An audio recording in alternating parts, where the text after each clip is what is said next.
আজকের রান্না কালাঞ্চই পিন্নাট্টা। কালাঞ্চই পিন্নাট্টা খুব নিউট্রিয়াস।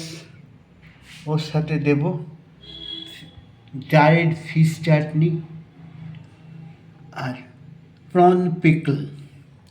এইগুলো দিয়ে আজকে স্পেশাল রান্না হবে। কালাঞ্চলি পিন্নাট্টাটা কেটে রাখা হলো। এটাকে আমরা বাংলায় মাশরুমও বলি। এর সাথে অন্যান্য যে জিনিসগুলো পেঁয়াজ, টমেটো, কাঁচা লঙ্কা, রসুন সব কেটে রেডি করা আছে।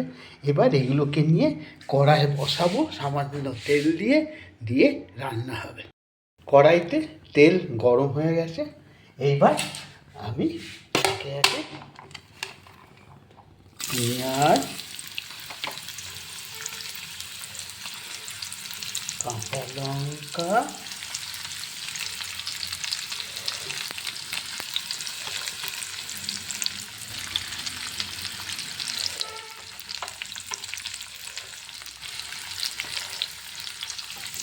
আর রসুন এইগুলো দিয়ে দিলাম। পেঁয়াজ, কাঁচা লঙ্কা, রসুন একটু ভাজা ভাজা করে নেব। তারপরে লাঞ্চে কাঁচা করে দেবো। ওটাকে আমরা মাশরুমও বলি। ওটাকে দিয়ে এগুলো রান্না হচ্ছে।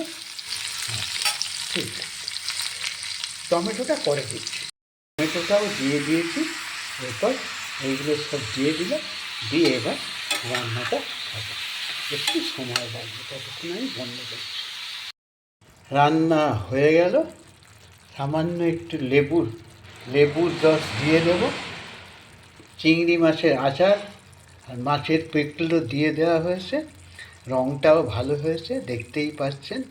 গন্ধও খুব ভালো বেরিয়েছে। ইয়াও!